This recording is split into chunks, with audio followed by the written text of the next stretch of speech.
बच्चों, कैसे हो आप सभी। वेलकम है मेरे यूट्यूब चैनल पर जिसका नेम है केमिस्ट्री क्लासेस बाय पूजा यादव। और आज की इस वीडियो के अंदर हम लेक्चर 2 स्टार्ट करने वाले हैं इलेक्ट्रोकेमिस्ट्री का।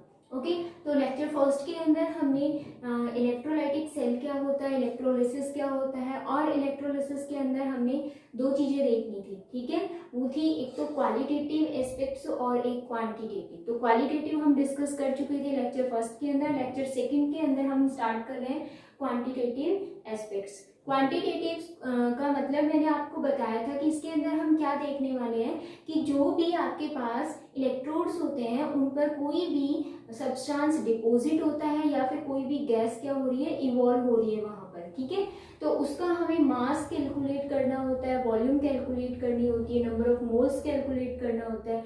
वही होता है क्वांटिटेटिव एनालिसिस या फिर एस्पेक्ट्स। ठीक है, जो क्वांटिटेटिव एस्पेक्ट्स हैं वो किसने बताया था? सबसे पहले फेराडे साइंटिस्ट थे, इन्होंने एक्सप्लेन किया था। ठीक है, और इन्होंने अपने लॉज दिए थे, 2 लॉज थे, फर्स्ट एंड सेकंड, हम वो डिस्कस करेंगे। बट उससे पहले एक चीज समझना है आपको। देखो बच्चों, जो फेराडे साइंटिस्ट थे इन्होंने 1 फेराडे की वैल्यू कैलकुलेट करनी बताई थी। और 1 फेराडे की वैल्यू होती क्या एक्चुअल में, जब भी इलेक्ट्रोलिसिस प्रोसेस होती है तो उसमें होता क्या है कि इलेक्ट्रॉन्स मूव करते हैं वन डायरेक्शन से अनदर डायरेक्शन, जिसकी वजह से क्या होता है कि कोई भी गैस रिलीज होती है या फिर कोई भी सब्सटेंस डिपॉजिट होता है इलेक्ट्रॉन्स के ऊपर। ठीक है, तो इसका मतलब सारा कंसेप्ट किससे रिलेटेड है? इलेक्ट्रॉन से रिलेटेड है। और वो इलेक्ट्रॉन जो है वो अपने आप तो रिलीज होगा नहीं, जब आपने इलेक्ट्रिसिटी प्रोवाइड कराई तब जो इलेक्ट्रोलाइट होता है वो क्या करता है, आयंस में डिसोसिएट हो जाता है और फिर इलेक्ट्रॉन्स रिलीज होते हैं और गेन होते हैं। ठीक है, तो आप सभी को क्या करना है, 1 मोल इलेक्ट्रॉन जो है उसके ऊपर चार्ज कैलकुलेट करना है। चार्ज ऑन या ऑफ लिख दो, ऑफ 1 मोल इलेक्ट्रॉन। ठीक है, अब ये हम कैसे कैलकुलेट करेंगे, तो इसको पहले समझो कि जो चार्ज होता है किसका, 1 इलेक्ट्रॉन का, चार्ज ऑन 1 इलेक्ट्रॉन वो कितना होता है, 1.6 इंटू 10 की पावर माइनस 19 कूलम्ब होता है। ठीक है, बट यहाँ पर बोला है 1 मोल इलेक्ट्रॉन, तो मोल कंसेप्ट आपने पढ़ा है। 1 मोल का मतलब क्या होता है, एवोगैड्रो नंबर होता है ना। तो अगर आप 1 मोल इलेक्ट्रॉन के ऊपर चार्ज निकाल रहे हो तो अगर आप इन दोनों को मल्टीप्लाई कर दो तो आपके पास आ जाएगा चार्ज ऑफ 1 मोल इलेक्ट्रॉन। तो देखो आपके पास है इलेक्ट्रॉन पर चार्ज कितना, 1.6 इंटू 10 की पावर माइनस 19 कूलम्ब। ठीक है, इनटू आप क्या करोगे, एवोगैड्रो नंबर। एवोगैड्रो नंबर कितना होता है, 6.022 इंटू 10 की पावर 23। ठीक है, एटम्स या फिर मॉलिक्यूल्स या फिर हम मोल्स इनवर्स भी बोल सकते हैं। तो यहाँ पर जो वैल्यू आएगी इसको मल्टीप्लाई करने के बाद वो आती है 96487 के अराउंड आती है। ठीक है, अब इसको हम मान के चल लेते हैं 96500। तो यही जो वैल्यू होती है इसी को हम बोलते हैं 1 फेराडे। ठीक है, तो 1 फेराडे की वैल्यू क्या होती है आपको याद रखनी है, क्योंकि ये न्यूमेरिकल में बहुत हेल्पफुल होती है। ये सबसे पहले इसने ये कैलकुलेशन बताई थी फेराडे ने। 1 फेराडे की वैल्यू क्या है, वो होता है चार्ज ऑन 1 मोल इलेक्ट्रॉन। ठीक है, तो आप 1 मोल इलेक्ट्रॉन का चार्ज बता सकते हो या फिर आप 1 फेराडे की वैल्यू बता सकते हो, एक ही चीज है। क्लियर है ये चीज। अब हम देखेंगे कि जो फेराडेस ने अपने लॉज दिया था, फर्स्ट लॉ सेकंड लॉ, उसमें क्या एक्सप्लेन किया हुआ है। तो आइए अभी स्टार्ट कर लेते हैं जल्दी से। सबसे पहले हम डिस्कस करेंगे कि जो फेराडे का फर्स्ट लॉ है वो क्या है, फेराडे इसमें क्या एक्सप्लेन करता है। ठीक है, तो देखो सबसे पहले आपके पास एक केमिकल सेल होता है जिसको आप इलेक्ट्रोलाइटिक सेल बोलते हो। ये इलेक्ट्रोलाइटिक सेल ऐसा है जिसमें 2 इलेक्ट्रोड्स होती हैं और इनको हम एक बैटरी से कनेक्ट करके रखते हैं। ठीक है, और यहाँ पर इलेक्ट्रोलाइट फिलअप होता है। ये जो इलेक्ट्रोड है वो इलेक्ट्रोलाइट में डिप होनी चाहिए, ध्यान रखना है। जब आप यहाँ से इलेक्ट्रिसिटी पास करोगे तो ये जो इलेक्ट्रोलाइट है वो क्या हो जाता है, आयोनाइज्ड हो जाता है। सपोज करो कि यहाँ पर NaCl है, तो जैसे ही आप इलेक्ट्रिसिटी दोगे तो ये आयंस में टूटेगा, Na पॉजिटिव और Cl नेगेटिव के अंदर, ठीक है। उसके बाद जो ये आयंस हैं वो अपोजिट इलेक्ट्रोड की तरफ मूव करेंगे। ये इलेक्ट्रोड कौन सी है, एनोड है, और ये इलेक्ट्रोड कौन सी है, कैथोड है, ठीक है। तो जो एनोड होती है वो पॉजिटिवली चार्ज होती है, तो इस पर कौन जाएगा, Cl नेगेटिव आयन जाएगा और अपना इलेक्ट्रॉन यूज करेगा। जैसे इलेक्ट्रॉन यूज करेगा, इलेक्ट्रॉन इस तरफ जाएगा, Na पॉजिटिव इलेक्ट्रॉन को गेन करके वो सोडियम मेटल में कन्वर्ट हो जाता है। इसका मतलब जो सोडियम मेटल डिपॉजिट हुआ वो किस पर हुआ, कैथोड पर हुआ। लेकिन वो कब हुआ, जब आपने इलेक्ट्रिसिटी पास की, यानी कि जब हम इलेक्ट्रिसिटी पास करेंगे तभी सोडियम मेटल यहाँ पर कैथोड पर डिपॉजिट होगा। तो जो आप इलेक्ट्रिसिटी पास कर रहे हो उसी पर डिपेंड करेगा कौन, जो भी सब्सटेंस यहाँ डिपॉजिट होगा उसका मास, ठीक है। तो फैराडे का फर्स्ट लॉ क्या कहता है, यही कि मास ऑफ सब्सटेंस which डिपोजिट या फिर कोई गैस भी तो यहाँ पर इवॉल्व हो सकती है, तो डिपोजिट और इवॉल्व भी लिखोगे, ठीक है। डिपोजिट और evolve on electrodes when passed, या फिर आप सीधा एक काम करो ऐसे भी लिख सकते हो, on electrode is directly proportional, ठीक है। फिर पूरा एक साथ सेंटेंस बन जाएगा, अदरवाइज फिर बहुत ही लॉन्ग होगा, तो हम शॉर्ट में लेके चलते हैं। Directly proportional to the electricity passed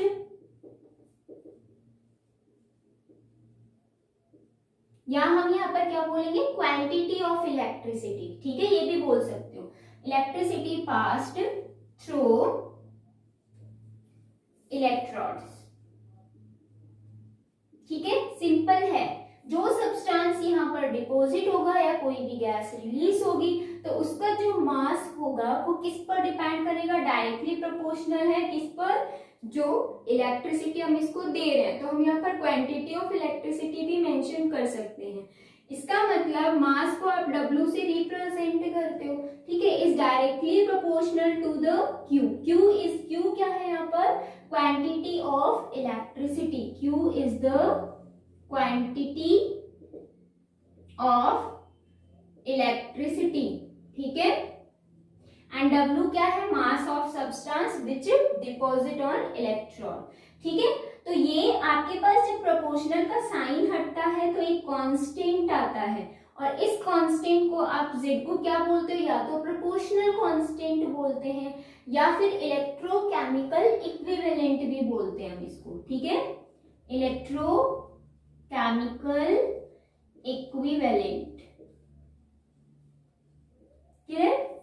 अब अगर आप जो इलेक्ट्रिसिटी पास कर रहे हो Q, ठीक है, क्वांटिटी ऑफ इलेक्ट्रिसिटी, वो अगर आपके पास 1 कूलम्ब है, ठीक है, अगर if Q is equal to 1 coulomb तो क्या होगा, इसकी वैल्यू कितनी आ जाएगी, 1 आ जाएगी। तो हम ये कह सकते हैं W is equal to Z, ठीक है। इसका मतलब जब आप इलेक्ट्रिसिटी जो दे रहे हो वो 1 कूलम्ब होती है, तो जो इलेक्ट्रोकेमिकल इक्विवेलेंट होता है वो किसके इक्वल आ जाता है, mass of substance which deposit on electron, ठीक है। तो आप यहाँ पर इलेक्ट्रोकेमिकल इक्विवेलेंट की डेफिनेशन भी लिख सकते हो, ठीक है। When 1 coulomb electricity passed through the electrodes, electrochemical equivalent becomes equal to the mass of substance which deposit on electron, ठीक है। जैसे मैंने बोला है वैसे ही लिखना है,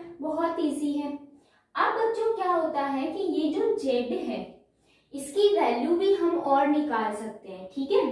आपको बुक में यहाँ तक मिलेगा, ठीक है, लेकिन कॉम्पिटिटिव एग्जाम्स में ऐसे बहुत सारे न्यूमेरिकल आते हैं जिसके लिए हमें फॉर्मूला चाहिए यहाँ पर, और भी बहुत सारे फॉर्मूले इसी की हेल्प से निकल सकते हैं, और वो क्या क्या निकल सकते हैं वो देखना है। ठीक है, तो जो हमारी ये इक्वेशन फर्स्ट आई है इसके अंदर हम z की वैल्यू पुट करेंगे, q जो है क्वांटिटी ऑफ इलेक्ट्रिसिटी वो भी हम पुट करेंगे, और फिर उसके बाद देखेंगे कि जो मास है उसका क्या फॉर्मूला नया आ सकता है और उसकी हेल्प से और कौन से फॉर्मूले बन सकते हैं। आई होप आपको यहाँ तक का समझ में आ गया होगा। ठीक है, अभी मैं आपको Q की वैल्यू यहीं पे बता देती हूँ। Q क्या है यहाँ पर? Quantity of electricity. इसका मतलब क्या है? करंट ही तो दे रहे हो, तो एक फिक्स टाइम के अंदर आप क्या दे रहे हो? करंट पास कर रहे हो, तो दैट मीन्स जो Q है वो क्या होगा? I into T। I is the current, ठीक है, and T is the time. तो एक फिक्स टाइम के लिए जो करंट पास आउट होता है इलेक्ट्रोड्स के थ्रू इलेक्ट्रोलाइट्स में, तो वही क्या होता है बच्चों? Quantity of electricity. तो आप Q की वैल्यू यहाँ पर ये भी पुट कर सकते हो। न्यूमेरिकल्स जब आप करोगे तो क्वांटिटी नहीं मिलेगी, आपको क्या मिलेगा? टाइम मिलेगा और आपको करंट मिलेगा। तो आप ये वाला फॉर्मूला यहाँ पर अप्लाई करके एक और फॉर्मूला बना सकते हो, और वो क्या बनाओगे? मैं यहाँ पर मेंशन कर रही हूँ, W is equal to Z into I into T. हमारे पास सेकंड जो है ये इक्वेशन भी आ गई, इसका मतलब हमारे पास एक और फॉर्मूला आ गया, हम इसकी हेल्प से भी निकाल सकते हैं जो मास डिपॉजिट होगा इलेक्ट्रोड्स के ऊपर। ठीक है, लेकिन Z की वैल्यू पता होनी चाहिए। तो ये Z की वैल्यू अगर क्वेश्चन में नहीं है तो हम कैसे निकालते हैं वो निकालना मैं अभी आपको बता रही हूँ, जिसकी वजह से हमारे पास दो या दो से ज्यादा फॉर्मूले निकल कर आते हैं। ठीक है, तो जल्दी से इसका स्क्रीनशॉट ले लो, देन स्टार्ट करते हैं। अब बच्चों मैंने आपसे ये कहा Z की वैल्यू हम निकालेंगे। ठीक है, तो हमारी जो इक्वेशन फर्स्ट आई थी वो हमें ध्यान में रखनी है, वो आई थी Z इंटू Q। ये हमारी इक्वेशन फर्स्ट थी, और इसी के अंदर हम क्या करेंगे? यहाँ पर पुट करेंगे, या फिर आप इक्वेशन सेकंड भी लेकर चल सकते हो जिसमें हम Z की वैल्यू पुट करेंगे। ठीक है, आप देखो Z की वैल्यू हम कैसे निकालते हैं। तो पहले एग्जांपल दे रही हूँ मैं, समझना। अभी मैंने इलेक्ट्रोलाइट लिया था कि Na पॉजिटिव आयन और Cl नेगेटिव आयन में ब्रेक डाउन हो जाता है जब इलेक्ट्रिसिटी पास करते हैं। तो Na पॉजिटिव जो आयन है वो जब इलेक्ट्रॉन को गेन करता है तो किसमें चेंज हो जाता है? सोडियम मेटल में, और यही तो डिपॉजिट होता है इलेक्ट्रॉन पे। ठीक है, तो देखो यहाँ पर जो इलेक्ट्रॉन है वो कितना है? 1 इलेक्ट्रॉन है। तो हम ये कह सकते हैं 1 mole electron required to deposit sodium metal on the electrode. तो हम यहाँ पर ये लिख सकते हैं 1 मोल सोडियम। ठीक है, डिपोजिट ऑन इलेक्ट्रोड। पूरा लिखने की जरूरत नहीं, मैं अभी शॉर्ट में लिख रही हूँ ये समझाने के लिए कि Z की वैल्यू कैसे निकल कर आती है। अब 1 मोल इलेक्ट्रॉन का चार्ज कितना होता है? अभी थोड़ी देर पहले बताया था 1 फेराडे, दैट मीन्स 96500 कूलम। ठीक है, और यहाँ पर इसका एटॉमिक मास कितना होता है? 1 मोल सोडियम का 23 ग्राम ऑफ सोडियम आप लिख सकते हो। ठीक है, अब आपके पास में एक चीज आई थी, वो क्या आई थी कि जब आप Q1 कूलम करते हो तो Z किसके इक्वल आता है? Wait of the deposit substance. तो यहाँ पर ये डिपॉजिट हो रहा है। ठीक है, तो इसके इक्वल कब आएगी Z की वैल्यू? इसका मतलब हम यहाँ पर अगर 1 कूलम के लिए निकालें तो ये क्या वैल्यू किसके लिए आएगी? Z के लिए आएगी। तो 1 कूलम के लिए निकालोगे तो क्या आ जाएगा? 23 डिवाइडेड बाय 96500। अब एक चीज समझनी है, आपके पास अगर यहाँ पर इलेक्ट्रॉन 1 है तो ये 1 मोल इलेक्ट्रॉन रहेगा, और 1 मोल इलेक्ट्रॉन की वैल्यू ये रहेगी। सपोज करो कि आपके पास इलेक्ट्रॉन 2 होते, for example Mg2 positive ion जब 2 इलेक्ट्रॉन गेन करता है तो मैग्नीशियम में कन्वर्ट हो जाता है। ठीक है, अब यहाँ पर इलेक्ट्रॉन कितने हैं? 2, तो आप लिखोगे 2 मोल इलेक्ट्रॉन। तो 1 मोल इलेक्ट्रॉन पे चार्ज कितना होता है? तो 2 मोल पे कितना होगा? 2 इंटू 96500। तो आपके पास कोई भी इलेक्ट्रोलाइट हो सकता है जिसमें 1 मोल इलेक्ट्रॉन भी हो सकते हैं, रिक्वायर्ड 2 मोल भी हो सकते हैं, 3 मोल भी हो सकते हैं। इसीलिए यहाँ पर आप मल्टीप्लाई रखोगे क्या कि जो 1 है, 2 है, 3 है, हम इसको n फैक्टर बोल सकते हैं।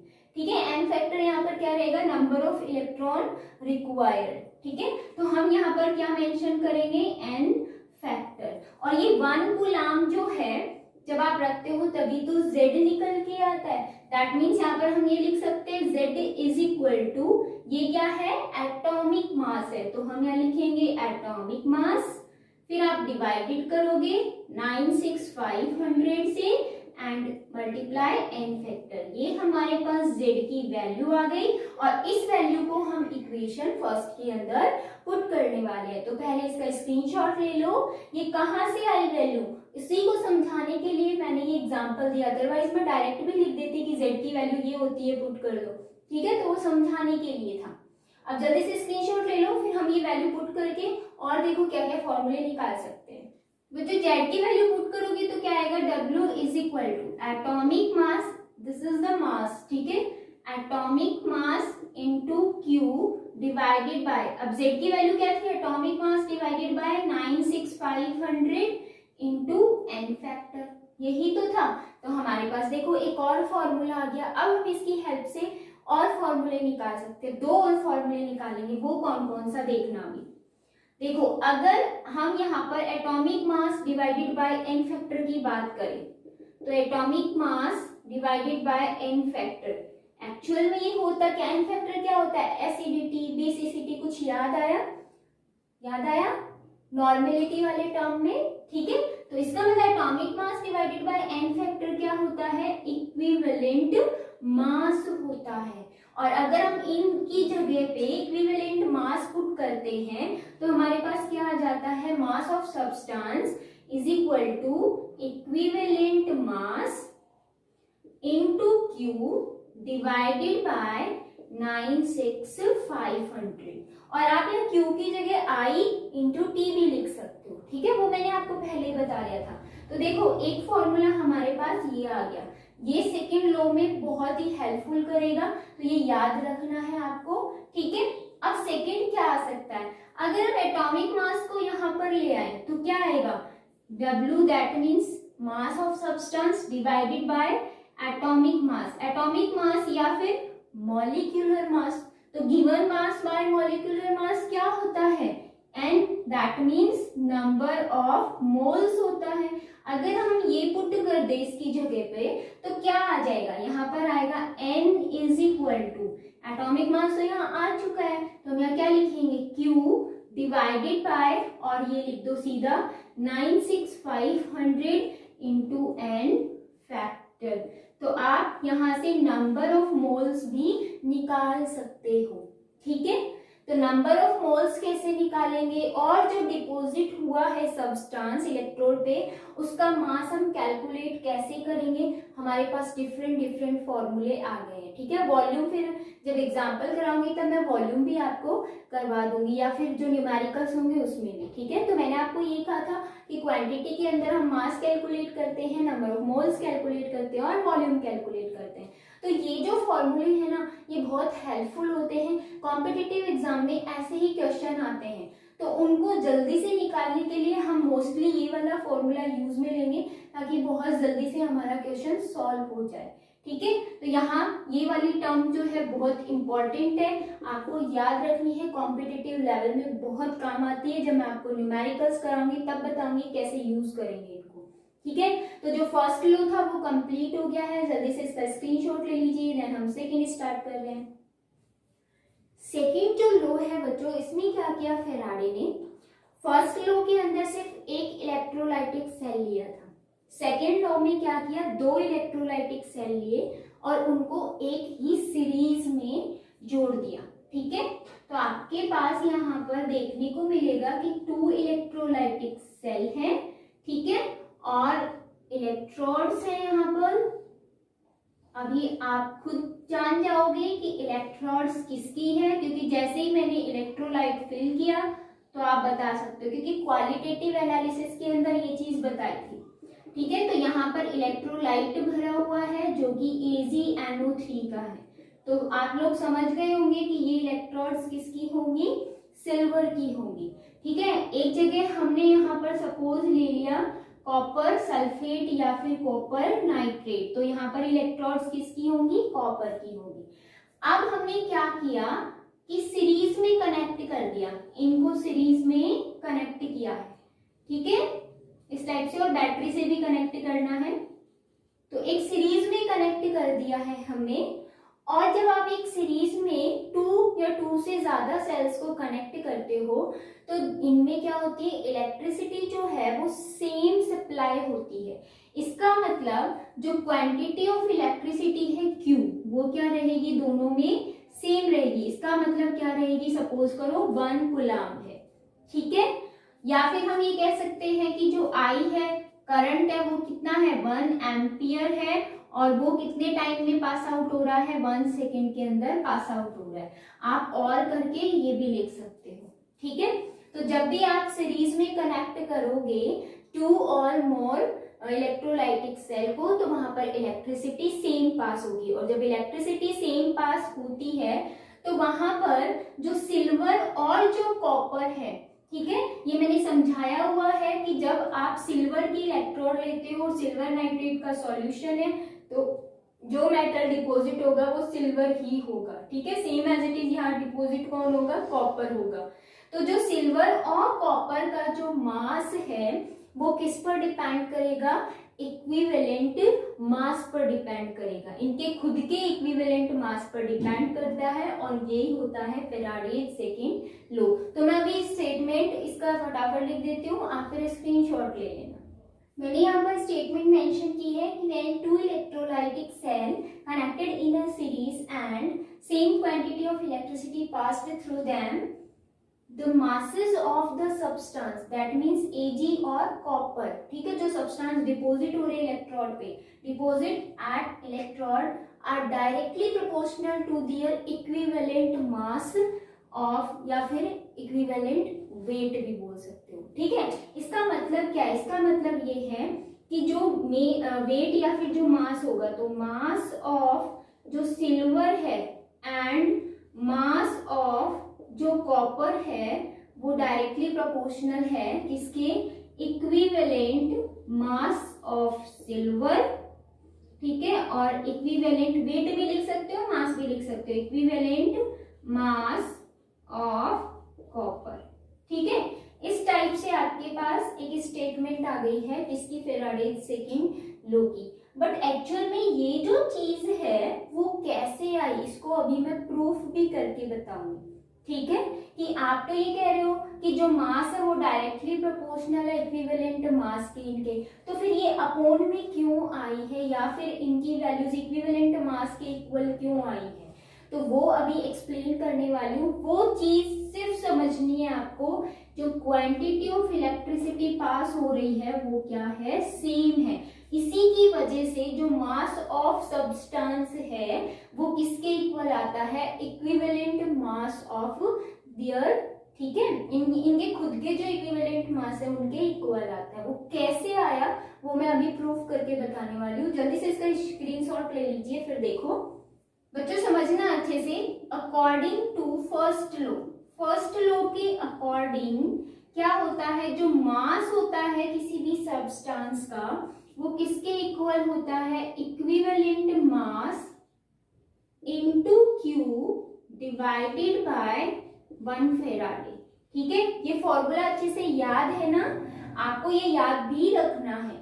तो अगर हम यहाँ पर 2 सेल ले रहे थे जिसमें एक में जो सब्सटेंस डिपॉजिट हो रहा था वो कौन हो रहा था, सिल्वर हो रहा था।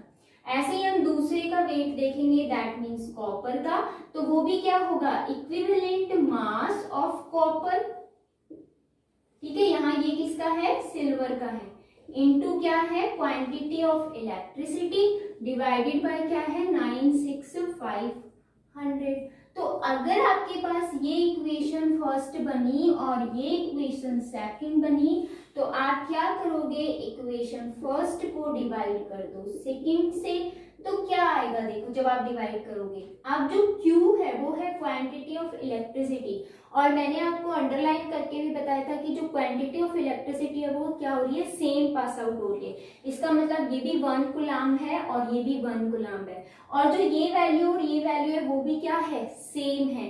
तो ये दोनों तो क्या हो जाती है, आपस में कैंसिल आउट हो जाती है, सेम चीज है। तो इसका मतलब आपके पास क्या आएगा, आपके पास आएगा weight of the silver divided by weight of the copper is equal to equivalent weight of the silver divided by equivalent weight of the copper. ठीक है, आई होप सभी को समझ में आया होगा।